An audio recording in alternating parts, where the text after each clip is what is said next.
আসসালামু আলাইকুম, অনেক ওয়েল্ডিং টেকনিক্যাল ট্রেনিং সেন্টার থেকে আমি মোহাম্মদ সাইদুল ইসলাম, ওয়েল্ডিং ট্রেনার। তো আমরা আজকে আপনাকে দেখাবো এফসিডব্লিউ কোর্সের ফার্স্ট আমরা নতুন স্টুডেন্টকে কিভাবে গাইড করি। ফার্স্ট আমরা প্রেজেন্টেশন করছি, তারপরে কি হয়েছে স্টোরে থেকে আপনাকে কি দুইটা প্লেট দেওয়া হয়েছে। এই প্লেটটা কি করি আমরা গ্যানিং করি। গ্যানিং করি কেন? এ জায়গায় কি ময়লা থাকে, হ্যাঁ। যখন একটা আলাদা আলাদা থাকে তখন কি থাকে একটা প্লেট, আর যখন আমরা জয়েন করি এটার নাম কি হয় সিঙ্গেল বি বার্ড জয়েন্ট। মনে থাকবে সবার, আমরা এখন এটার নাম কি সিঙ্গেল বি বার্ড জয়েন্ট। হ্যাঁ, যখন স্টোরে থেকে প্লেট দেয় তারপরে আনার পরে কি করি আমরা গ্যানিং করি। গ্যানিং করার পরে কি আমরা দুটো টেকিং দিই। টেকিং দেওয়ার পরে এটা কি সিঙ্গেল বি বার্ড জয়েন্ট একটা জব হয়ে যায়, এটা কি হয় একটা জয়েন্ট। হ্যাঁ, তো আমরা প্রতিদিন একই নিয়ম, আমরা প্লেট আনবো, আনার পরে গ্যানিং করব।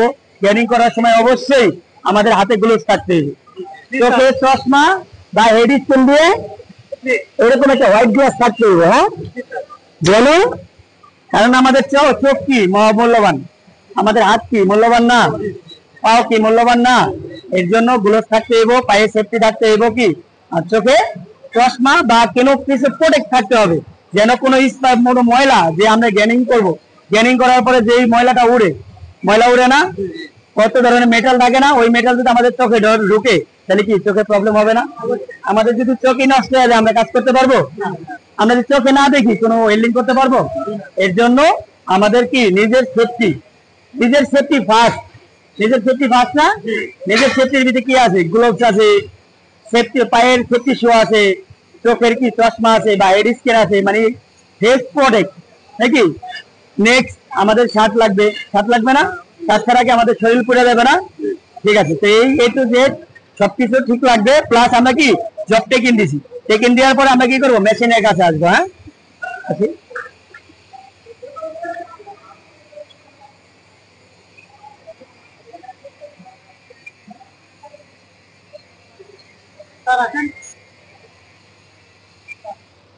যেহেতু আমাদের জব প্রিপারেশন শেষ, এখন কি করব আমরা জবটা কন্টিনিউ ওয়েল্ডিং করবো নাকি।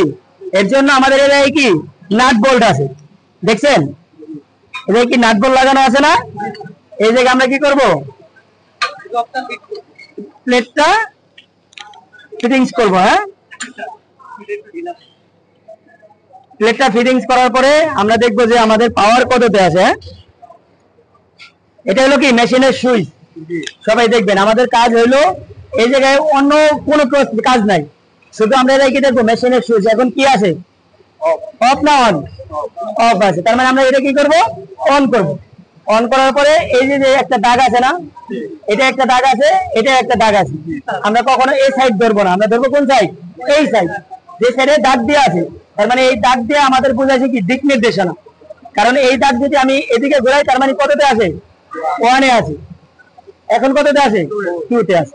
তাহলে এই দাগটা যদি আমি দেখি এখন কততে আছে, ফোরে আছে। যদি আমি এখন দেই কততে আছে, 5। তার মানে আমরা যখন রুট পাস করব, ঠিক আছে, তখন আমরা 5-এ দিব। ওকে, যখন আমরা রুট পাস শেষ করার পরে fill up, root pass, hot pass, fill up pass, capping pass, কয়টা ধাপ, 4টা। এটা কিন্তু থিওরিক্যাল ক্লাসে বোঝানো হয়, আবার বোঝাবো, যেটা আপনারা আজকে ফার্স্ট নতুন, প্রয়োজন আমি আবার কালকে বোঝাবো। হ্যাঁ, মনে রাখতে হবে কোন পাসের পরে কোন পাস মারতে হয় নাকি।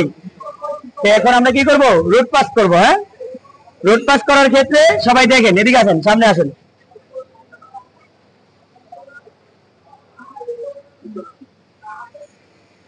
সবাই এদিকে আসেন। রোড পাস করার ক্ষেত্রে আপনি এদিকে আসেন, সমস্যা। রোড পাস করার ক্ষেত্রে যেহেতু আমি একবারে নিউ, এটা সম্পর্কে কি আমি কিছুই জানি না, এটা সম্পর্কে কিছু জানি না।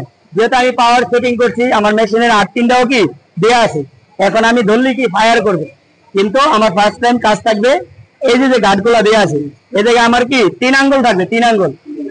এটা থাকবে কয় আঙ্গুল, 3 আঙ্গুল। আর এই আঙ্গুলটা কি সুইচের জন্য, কারণ আমার কি জবে প্রবলেম হলে আমি কি সুইচটা ছেড়ে দিব, অফ হয়ে যাবে। আর যখন আমি কন্টিনিউ ওয়েল্ডিং করতে যাবো তখন কি সুইচটা চাপ দিব, সুইচটা চাপ দিলে কি ওয়্যার বের হয়ে আসবে।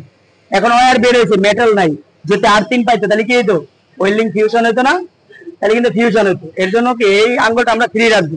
আর এই হাতটা কি করবো ব্যালেন্স, এই হাতটা কারণ আমরা এক হাতে ধরলে কি এটা একটু ভারী কাঁপতে পারে, যদি কাঁপে আমাদের জব কি ঠিক থাকবে।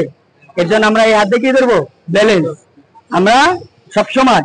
আর যখন আমরা ডাউন হ্যান্ড করবো, এটার নাম কি একটা কাটিং প্লাসমেন্ট, এটার নাম কি 1G পজিশন। ওকে, ফ্ল্যাট মানে 1G পজিশন। 1G পজিশনে আমরা যখন জব করব, ধরেন এটা যদি আমাদের 90 ডিগ্রি হয়, এভাবে যদি আমরা ধরি, ধরেন এইভাবে যদি ধরি, তখন কি এই প্লেটটা কাটবে, ফিউশন হইব, কিন্তু এই প্লেটটা কি ফিউশন হইব না, হবে? তাহলে কি আমি যদি এটা ফিউশন এটা ফিউশন, তাহলে কি প্রপারলি দুইটা জয়েন্ট কি সমান্তরাল হবে? দুইটা জয়েন্ট কি মজবুত হবে? হবে না। যদি এইভাবে ধরি তাহলে এই প্লেটটা কাটবে, এই প্লেটটা কাটবে না। তার মানে আমরা স্ট্রেট ভাবে ধরবো, স্ট্রেট ভাবে ধরার পর যেহেতু আমি এই সাইড থেকে ওয়েল্ডিং করব, যদি আমি ডান হাতের ওয়েল্ডার হই তাহলে আমি কি এই সাইড থেকে করব, আর যদি বাম হাতের ওয়েল্ডার হই তাহলে এই সাইড থেকে করব। এর জন্য আমি যে সাইড থেকে ওয়েল্ডিং করব ওই সাইডে 10 থেকে 15 ডিগ্রি অ্যাঙ্গেলে ধরবো, অ্যাঙ্গেলে ধরবো। প্লাস কিন্তু এই সেন্টার কিন্তু আমার ঠিক থাকবে, এই সেন্টার এদিকেও থাকবে না এদিকেও থাকবে না, সেন্টার ঠিক থাকার পরে পিছন থেকে 10 থেকে 15 ডিগ্রি ধরবো।